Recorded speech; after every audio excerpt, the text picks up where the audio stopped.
A 2-1 loss away at Chirk after going ahead at the break. What's your thoughts on the 90 minutes and the performance and the eventual results? Well, it's naturally disappointing. You don't want to be losing games of football, and in the manner that we did it, I think we just got what we deserved at the end of the day. I don't think we played well at all from start to finish.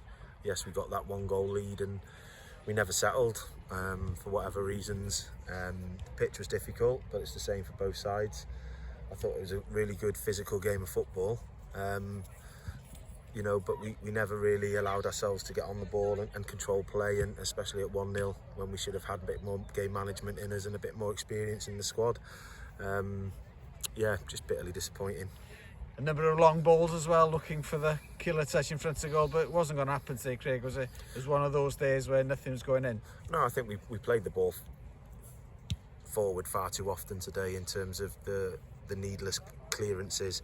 I think the lads felt a little bit that they couldn't get it down and play because the pitch was quite hard and bobbly, but Chirk, to their credit, they knocked the ball around fine, and we've got to be braver in these situations, and as I said, take that experience and allow ourselves to come to places like this and get hold of the ball and get it down on the floor and get it moving like we're so used to doing. But it's just a disappointing one today because I felt we could come here today and get the 3 points.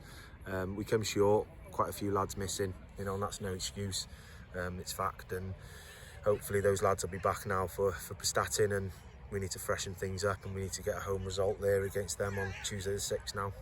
We seem to play away games, but a game against Prestatyn home is coming up, and a big game coming after this defeat as well.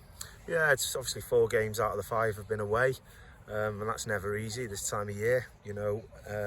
Come to difficult places, but you could also say that these places will be difficult any time of the year, so you just want to get them out of the way, and no game's going to be easy this season. We know that. We've got to, as we said in there then, lads have got to reflect. We've got to reflect as a management team. We'll do that. We've got to find out ways of getting the best out of the players that we've got available to us on the day, and make sure that going forward we continue to progress and develop as a team. Diolch, Craig. Diolch, Dal.